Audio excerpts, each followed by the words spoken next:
Welcome to another episode of The Breakdown. On this episode, we're going to be taking a look at some new news that we've heard recently about ex-Alberta Party Leader Stephen Mandel and his appointment to the AHS Board of Directors. But the main focus of this episode is we're going to be doing a deep dive on what happens when a private corporation is created in order to influence public and external perceptions on the oil and gas industry, particularly when that corporation has very little public oversight and it has direct connections to UCP ministers. And if we have time, we're also going to take a look at the new UCP War Room. It's time for the breakdown.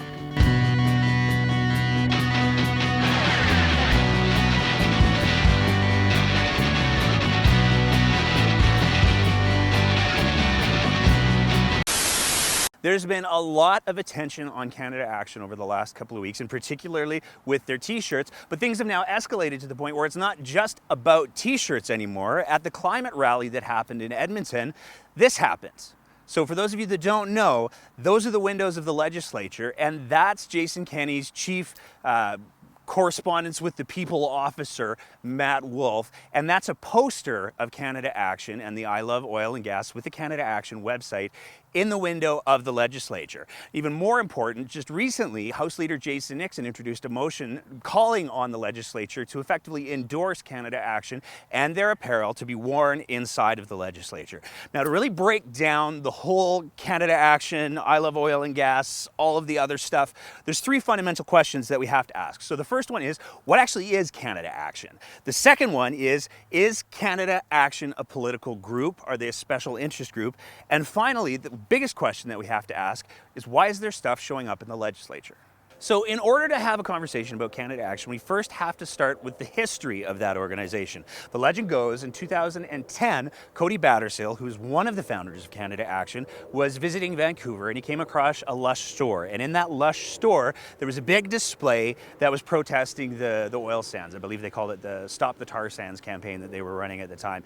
Now, Cody was quite upset about this, being an Albertan. So when he came back to Alberta, he slowly started to build a campaign supporting oil and gas. Now, that initially started out as a Twitter account, escalated to a couple of numbered companies, and then in 2014 in September, they actually formed and incorporated the non-profit entity called Canada Action. Now, what's really interesting about those formation papers is if you take a look at them, what it says the defining role of the corporation is largely to maintain and build a national database. It doesn't actually say anything in the corporation's papers about advocating or supporting oil and gas. So there's been a big shift that's happened. So when we're talking about the launch of Canada Action as an incorporated non-profit in September of 2014, there's a bunch of really interesting people that came into play, and we're going to talk about all of those as we go through today. But the first one that I want to talk about is a guy up in Fort Mac named Robbie Picard. Robbie is a gentleman who's worked with oil and gas for an extremely long period of time, and he's the guy who actually came up with the initial designs that have become the foundation of the entire Canada Action I Love Oil and Gas brand. Oddly enough, though, Robbie had a bit of a falling out with Canada Action only a couple of years later. Robbie is an LGBTQ man who is also Métis. And one of the things that he tried to highlight in one of the internet campaigns that he built is the fact that there are countries all around the world who produce oil who have horrible human rights records with how they treat LGBTQ community. Unfortunately, the way that he chose to do that was to put up a graphic of two lesbians kissing. A lot of people found that offensive. A lot of people found it inappropriate. And following that, Robbie was actually kicked out of Canada Action. He's since started his own company. But he was also issued a cease and desist order from Canada Action to stop using any of the I Love Canadian Oil and Gas branded stuff. Now, what's important here is this tells us two things. First of all, it tells us that Canada Action is extremely protective of its brand. And second of all, it absolutely views the I Love Canadian Oil and Gas logo that we see everywhere as representative of their brand. Now, like I said, Robbie Picard went on to form his own apparel company in support of oil and gas, but it never really took off the same way that Canada Action did. And part of the reason for that might be that Robbie didn't have the same support of the strong people that Cody Battershill and Canada Action did. So we're going to go through some of those people. To start with, we need to take a look at the board of directors when Canada Action first incorporated as a non-profit company in 2014. There were three people on that board of directors. The first one, Cody Battershill. Now, Cody's been very upfront about the fact that he's put a lot of his own time and a lot of his own money into trying to get Canada Action off the ground. And good for him, because supporting oil and gas, there's nothing wrong with that, and there's nothing wrong with advocating for an industry. We live in a country that has freedom of expression, and people should absolutely be allowed to do that. The other two people that are on the board are a little bit more interesting, though. The two people are, and I might say the last names wrong. If I do, I apologize, Matt Gelinas and Sue Gelinas. Sue Gelinas is somebody who has a fairly long history in IT and tech in support of the oil and gas industry. So it makes a lot of sense why she would join an organization that's advocating for oil and gas in Alberta. Matt Gelinas, though, has a little bit more of an interesting history. So in 2011, there was in Canada something called the robocall scandal during the federal election that happened that year. And basically, for those of you that don't know, what it boiled down to is in the lead up to that election, there were robocalls or automated phone calls that were made to over 200 ridings in Canada telling people that the voting places that they were supposed to go to had changed. And so hundreds and thousands of Canadians were going to places to try to vote, but there was no voting area there. So these were misleading calls. It was a huge scandal that crossed into a lot of different companies and a lot of different organizations and a lot of different political actors. Matt Gelinas is one of those political actors who was tied quite heavily to that scandal.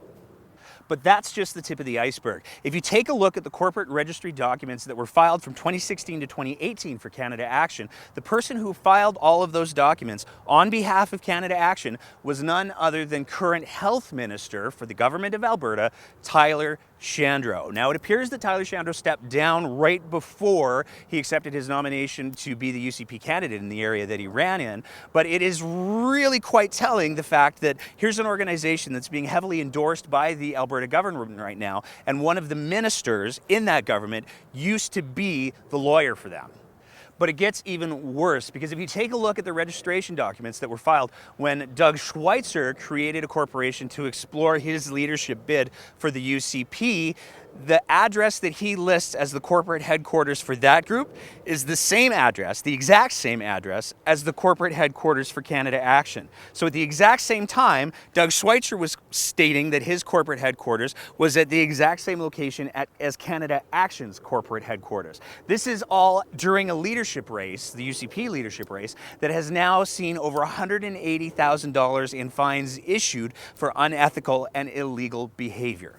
Doug Schweitzer, by the way, who's also now on the board of directors for the new $30 million private Alberta War Room. But it's really important to realize that that's not where the support for Canada Action stops. As Canada Action likes to say, they get support from premiers, they get support from MLAs, they get support from ministers. And a really great example of an MLA and a minister who has given a lot of full-throated support to Canada Action is none other than Leela Ahir. She was an MLA, she's now a minister. And if we take a look at her history of being an MLA, we can see that back in September of last year, so this is months before the election was called, this is when she was still working as an MLA, she got her car entirely wrapped with Canada Action information, the Canada Action website, directing people to the Canada Action venue in order to get them to sign up. Now, there's a bunch of different questions that come into play here. For example, we know that MLAs do get a fuel allowance, and we don't know whether or not Alberta taxpayers were footing the bill for her to drive around this portable billboard for a company who said that their sole goal is to build a database that's nationwide. We don't have the answer to that. And unfortunately, despite the fact that we did ask Canada Action how their finances go, they didn't want to reply to us for some reason. Leela here has continued to campaign not only for the federal Conservatives, but this week she was campaigning for the federal Conservatives while wearing a Canada Action shirt. So here's an MLA and a minister who's actively advertising this organization that, again, is trying to build a giant nationwide database. It's also worth taking a look at their privacy party, because their privacy party explicitly states that they will provide statistical information to third parties, and that by using their website, they grant permission. That website, by the way, is also built on a platform called Nation Builder. Nation Builder is a platform that is loved by political parties because not only does it allow you to gather a lot of data from somebody who's entering in forms for petitions or for different types of action that Canada Action has absolutely used in the past, but it also allows you to gather up incredible amounts of data from social media. Now, if you ask Canada Action whether or not they consider themselves to be a political group or an advocacy group or the Canadian equivalent of what in the States would be a super PAC, they're very, very quick to say no. And we actually did get a little bit of correspondence from them where they were very, very clear that they don't believe that they're a political group and they believe that they're nonpartisan. Now, if you take a look at the definition of political group, though, there's a little bit of confusion that happens here, because while Canada Action says that their definition of a political group is that it has to be an organization that has specifically supported a candidate or a party, the actual definition of a political group, and I'm going to read this here because I want to get it right, is any organization that involves itself in the political process, including political parties, non-governmental organizations, advocacy groups, and special interest groups. So Canada Action has no problem saying they're advocating for Alberta oil, which means they are absolutely a political organization. Now, when we talk about the whole question of whether or not they're partisan or nonpartisan, the actual definition of partisan activities is any time that you're taking a specific side on behalf of any issue or any organization or any group. So by Canada Action supporting wholly Alberta oil and gas, which again isn't a bad thing, absolutely makes them partisan. So as much as Canada Action wants to keep saying that they're not a political organization and that they are nonpartisan, that's simply not true. That's the equivalent of somebody saying, oh, I don't know, just saying that they're a journalist when they're very clearly not. We're not journalists, by the way.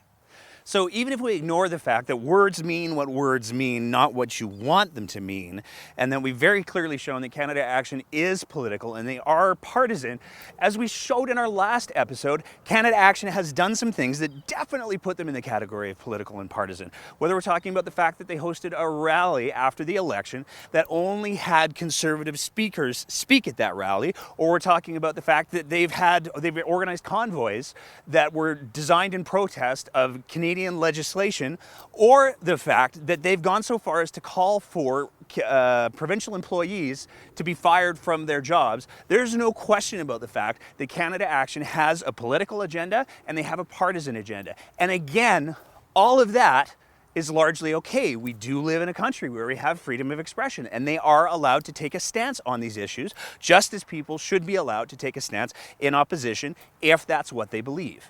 So we've now answered the question of what is Canada Action, what their history is. We've also addressed the question of whether or not they're political or partisan. So the last question that we're left with is, why are they in the legislature? And this is a really good question, but it's unfortunately one that we haven't been able to get an answer to. We reached out to Canada Action and asked them whether or not they would be willing to take a stance saying that it's entirely possible to support Alberta oil and gas, but you don't need to do it in the legislature. One of the reasons why we're questioning so strongly whether or not there should be Canada Action stuff in the legislature is because the legislature is supposed to be a building that's for all Albertans. It's supposed to be a place that's free of bias, and it's supposed to be a place where the elected officials that people choose can do their jobs without any sort of external pressure. And the addition of Canada Action to the windows of the legislature changes that whole dynamic of that building. Here's another way to look at it. If you support Canadian oil and gas, that's fantastic. I support Canadian oil and gas. How would you feel if instead of that picture being a Canada Action picture in the window, that it was Greenpeace? Or that it was an anti-pipeline group? Once we open the door to allowing private companies into our legislature to advertise and drive people to them, particularly when we know from their own corporate documents that one of their big goals is to build a national database. Once we allow our legislature to become a billboard for these organizations, we are taking the first steps down a very slippery slope that are going to compromise how our legislative bodies and our democracy work. To finish off our whole segment on Canada Action, we did reach out to Canada Action as well as Cody Battershill and ask them to come on the show, sit down with us, and do a quick little interview so that if we're wrong about any of these things, they could correct us. Unfortunately, their response was largely, if you're not going to say anything nice about us, we don't want to come on your show. And that's fine, that's entirely their choice. But we still wanted to give them or a voice, or what a voice might have been. So what we're about to present to you is a presentation on how that interview could have potentially gone had they sent a representative? We will unfortunately never know, so we had to take our best guess. Here with that interview is our senior Shirtgate correspondent, Aaliyah Coleman. Hello and welcome to The Breakdown. Brody, thank you very much for joining us today. Thank you for having me. Yeah. I know that you've repeatedly said that Canada Action isn't a political organization, but given Canada Action's history with organizing rallies, petitions for changes in legislature, and even campaigning to have government officials fired, how do you maintain that you're not a political organization? We feel that the definition of a political organization should be whether or not you've ever explicitly endorsed a political candidate. Well, that's great, but that's not how definitions work. But that's what it should be. But it's not. We're going to continue to operate like it is, and if you supported oil and gas, you would agree with us too. I don't see what that has to do with anything. That's because you don't support oil and gas. But I do. Well, clearly not in the way that we want you to. You're not even wearing one of our shirts. Speaking of your t-shirts, thank you very much for bringing that up. Your t-shirts have been in the center of a lot of news these last few weeks. That's because we support oil and gas. Why don't you? I do support oil and gas, to be clear. However, I'm curious how you feel about the UCP's House Leader, Jason Nixon, and his motion for the Alberta government's endorsement of pro-oil and gas clothing in the legislature. We feel great! It's our design and our brand, and if we catch anyone else using it, we'll sue them. Thanks for the monopoly, boys! Aren't you at all concerned about the precedence that it sets for the legislature, which is supposed to be an unbiased institution that works for all Albertans, allowing in lobbying advertising? If you really supported oil and gas and the energy families that are affected by not having jobs, you wouldn't need to ask that question. Well, again, I do support oil and gas, but I also support the integrity of our governing bodies, and it seems to me that's exactly what's happening by oversimplifying a very complex concept. If you supported energy families, you wouldn't be saying that. All right, moving on. You talked about supporting energy families. How does Canada Action support energy families directly? By supporting them. All right, but could you provide a specific example for us? I just did. We support them. And if you're criticizing us, you clearly don't. All right, well, how do you react when people suggest that Canada Action is in large part a super PAC that uses people's support of oil and gas to not only collect information that can be used to influence elections and drive platforms, as well as to sell apparel? And while it started as a well-intentioned effort to create awareness and provide education, it has fallen away from that and is now just a cynical manipulation of the people who have been hit by the downturn in the oil and gas in order to build a database to help elect governments that will be blindly in support of oil and gas, even at the cost of the integrity of our legislative bodies. I don't. You don't what? I don't react. Why is that? Because I support our energy families, and you clearly don't. Well, how do you respond to the question that given your organization's affiliation with people who are now UCP ministers, one of whom is now a director on the province's War Room Board of Directors, it's profoundly unethical for a legislature to be endorsing your apparel line?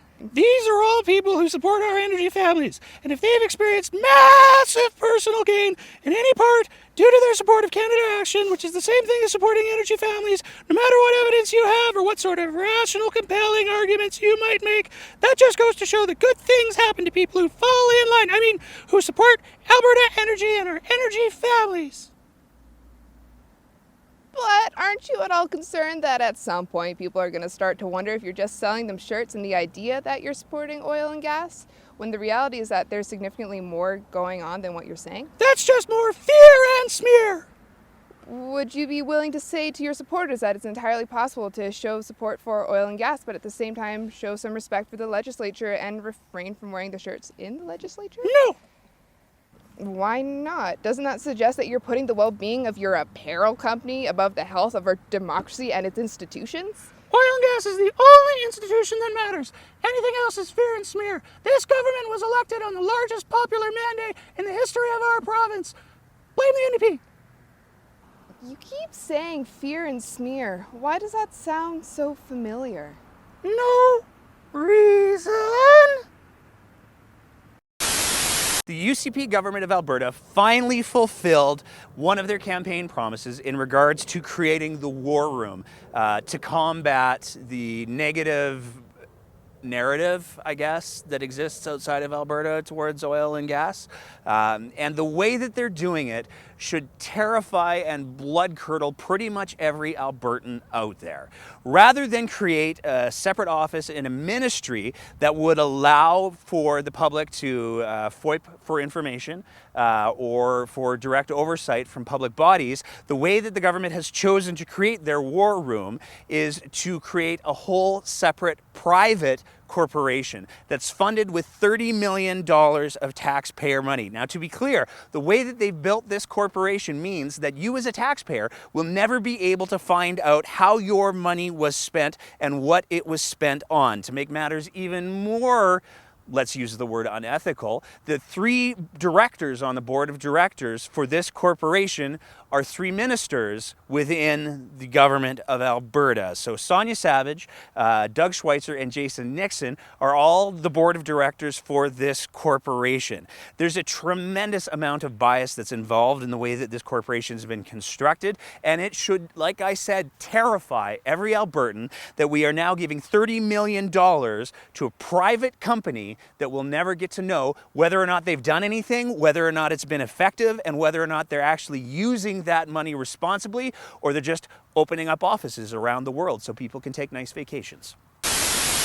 One of the biggest political footballs that gets kicked around in Alberta politics has to do with the Heritage Savings Trust Fund. For those of you that don't know, the Heritage Savings Trust Fund was a fund that was originally created, and it was supposed to save money from oil and gas royalties in order to make sure that when the time came that Alberta had to diversify away from oil and gas, that we would have some money in order to be able to do that effectively. Now, this is a fund that has been raided and depleted time and time again, and it's the source of a lot of frustration for a lot of Albertans, because it's effectively the same thing as continually opening up an RRSP and then cashing it out to buy a new car.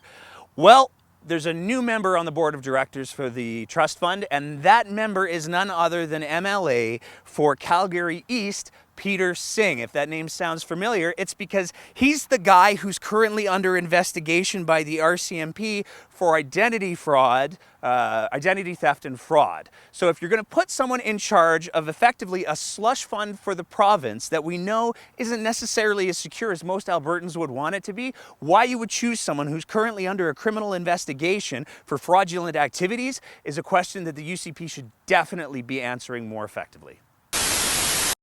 In a turn of events that surprised almost everyone who pays attention to these things, on September 26th, there was a pretty big announcement made that caught a lot of people off guard.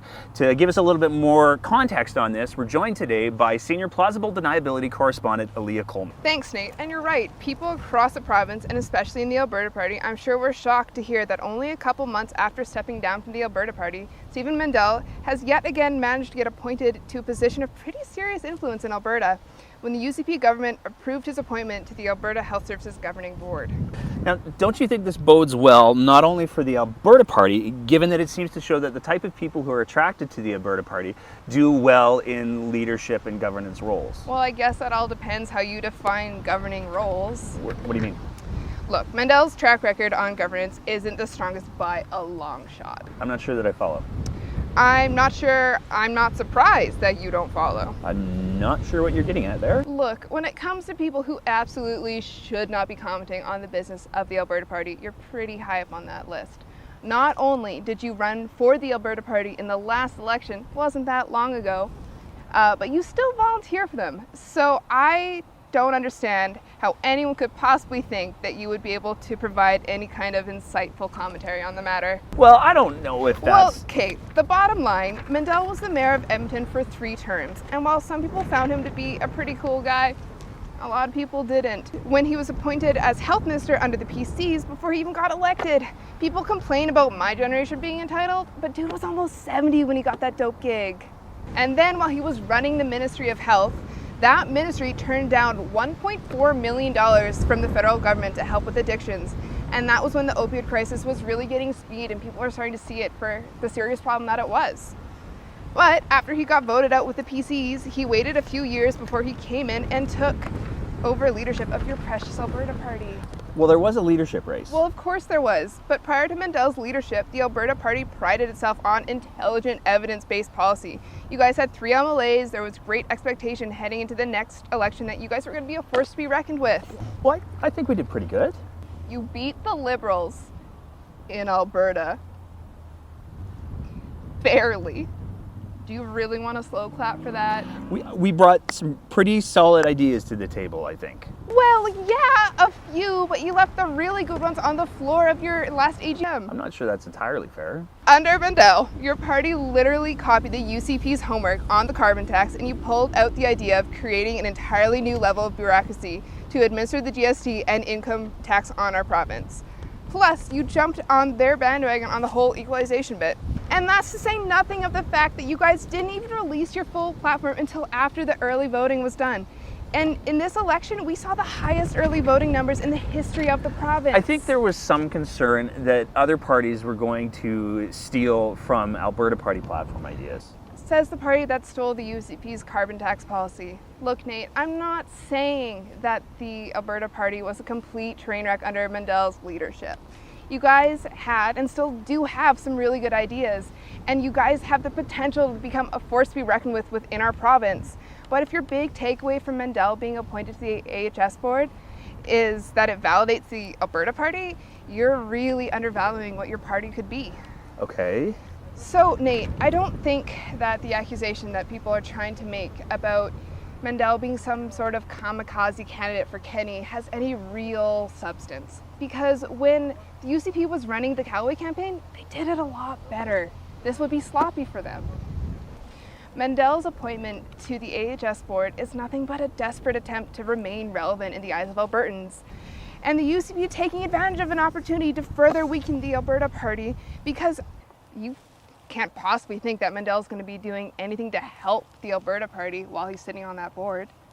This might be a really good thing for you, because it might mean that the UCP still sees the Alberta Party as a potential threat to their chokehold of power in the province. Well, I'm glad you think that the Alberta Party still is in a position to take the UCP down a few notches. I said potential. Aaliyah Coleman, Senior Plausible Deniability Correspondent. Thank you. Go ahead. Damn it! Look attention in the media on the a Lush cosmetics store. And while he was there, he saw a bunch of stuff. It made him angry. Hundreds and thousands of Albertans across the country, or not Albertans, Canadians. It's a federal election. Let's do that again.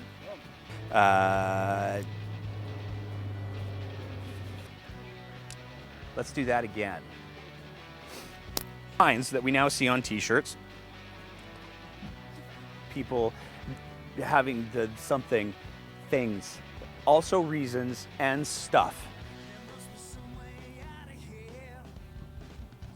Let's do that again. There's little bubbles. Okay, that's an angle that I hadn't thought of, but I'm willing to own it. No, they're privacy policy states. Let's do that again. Last year, this one when she was just for changes in government legislation. Let's do that again. One of the biggest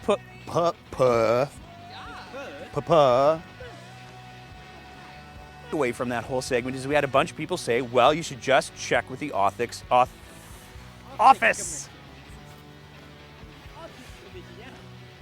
And on that note, let's talk about Doug Schweitzer.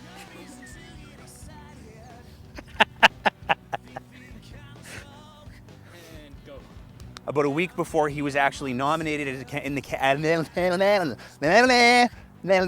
I'm having a stroke. Founder of Canada, one of the founders of Canada. There's Canada. Yeah, there's going to be jerseys. Get it? They're going to make jerseys because jerseys are cows, but also you can wear them in their apparel. Ah! Let's do that again. An update on